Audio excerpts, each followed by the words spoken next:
I was on the board of directors of a company acquiring Frequency Time Systems, a company in Boston that made cesium clocks. And I have vivid memories of that board meeting where the president of this the company that we were acquiring was bragging about how their clocks are accurate to 1 second in a million years. And I raised my hand as an acquiring director and I said, I have only two questions. How do you know? And who cares? Well, how do you know is because of the natural resonance of the cesium atom on which it's based. And who cares? Turns out the accuracy of your measurement of time determines the accuracy of your navigation. And it's these clocks that make, a version of these clocks, that make the global positioning satellite system work. That allows us the precision of geography that we enjoy today. But want to get back to these two clocks at Greenwich and at Boulder, they're both accurate to 1 second per million years. The one at Boulder, National Institute of Science and Technology, it clicks 5 microseconds per year faster than the identical clock at Greenwich. So they're both very, very accurate. That's unquestioned. And yet the one at Boulder is 5 microseconds a year faster than the one at Greenwich. Which one's correct? Which one's correct? Turns out they both are correct. Time is actually different at Boulder and at Greenwich. At Boulder, the clock is at 5,400 feet above sea level, and at Greenwich, it's 80 feet above sea level. And because the difference of gravity, time itself is slightly different. If I had an atomic clock here on this platform and I raised it 1 meter, it will speed up by 1 part in 10 to the 16th. Not enough to adjust your personal schedules, but it's predictable and it is measurable. So time changes with gravity. These atomic clocks are faster by 10 to the 16th per meter elevation. Give you some other demonstrations. They actually ran an aircraft around the world with one of these clocks.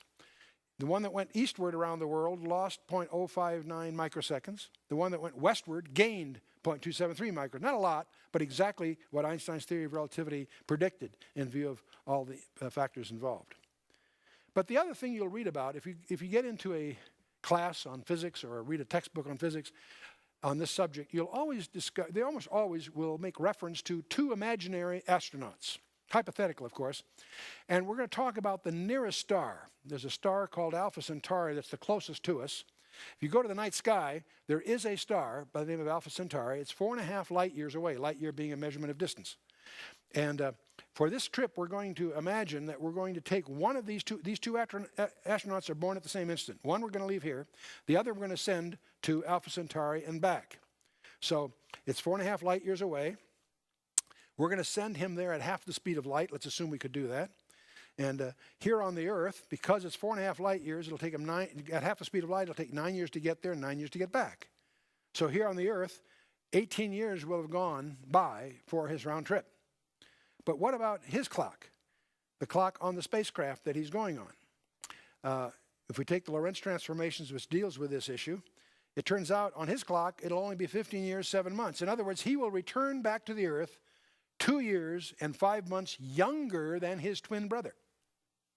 And if that doesn't bother you, you weren't listening carefully. That should disturb you. It demonstrates that time is a physical property that varies to certain factors. To dramatize this further, let's imagine we could send him almost at the speed of light, 99.99%. A lot of reasons we couldn't, but just to follow through the math here. At that speed, the round trip would take about 9 years. And on his clock, it would only be 33 days. So you would hope that he bought some shrewdly picked stocks before he left on his trip. Time is not uniform. Time is a physical property. We need to understand that because it will resolve many of our paradoxes that we discover in the Bible and elsewhere. Time varies with mass, acceleration, and gravity, among other things. So time is a physical property that varies. You and I exist in more than 3 dimensions. We exist in 4, we've decided. Certainly, some even say 10. So beyond look at, we talked about the different hyperspaces that have evolved in the physics world to the 10-dimensional conceptions that are prevalent today. Nachmanides, remember I mentioned, concluded that we live in 10 dimensions. Only 4 are knowable, and 6 are unknowable in his mind. Particle physicists say the same thing, in effect. 4 are directly measurable, the 3 spatial ones in time. 6 occur in less than 10 to the minus 33 centimeters. The Bible seems to describe a universe that was good in Genesis chapter 1 and 2. But in Genesis chapter 3, a curse was placed on the earth as a result of Adam's sin, and it was drastically altered. And we believe that it was fractured in a way that left 4 physical dimensions available to us, and the remaining 6 we might call, for lack of a better term, the spiritual universe.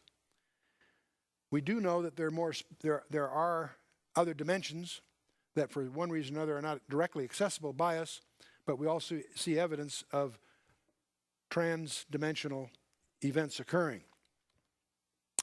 Let's talk a little bit, let's go back to talking about time. Most of us, when we were in school, the teacher went to the blackboard and drew a line from left to right on the blackboard. In this arrow of time, we can move forward and look back, right? We have history. For us, now is the present. The past is a memory. The future is a hope, right? That's why they call now the present a present, right? It's a gift of the present.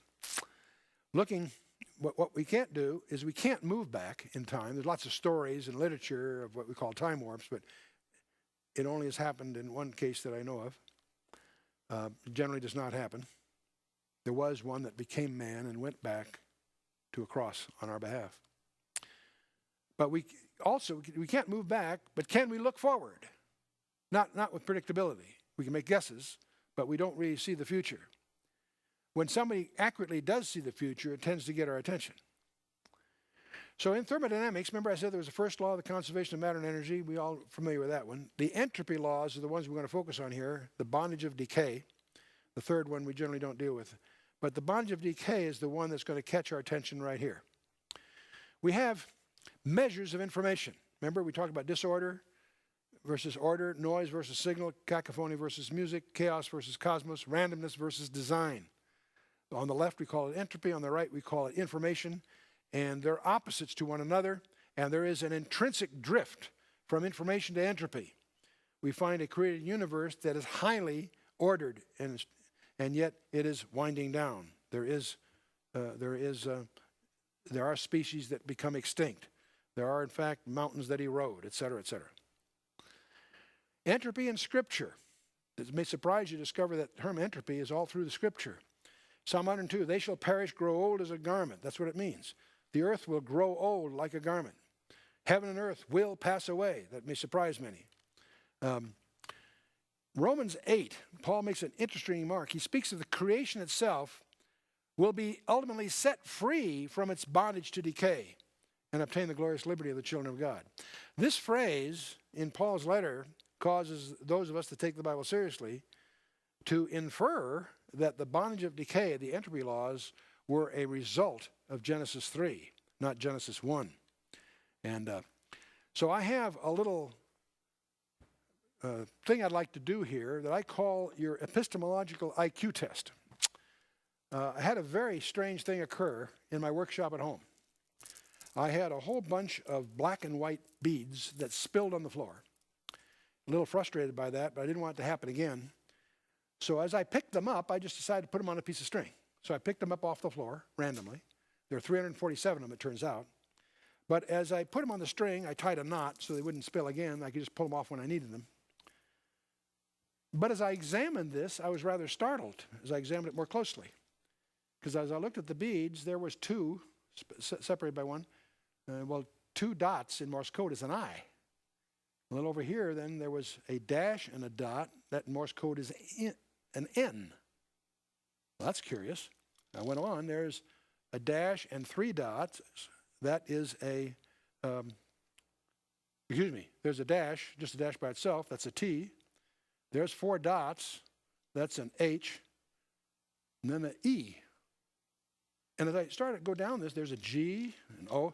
In the beginning, God created the heaven and the earth. It turns out that on this string, by just random chance, we have a sentence.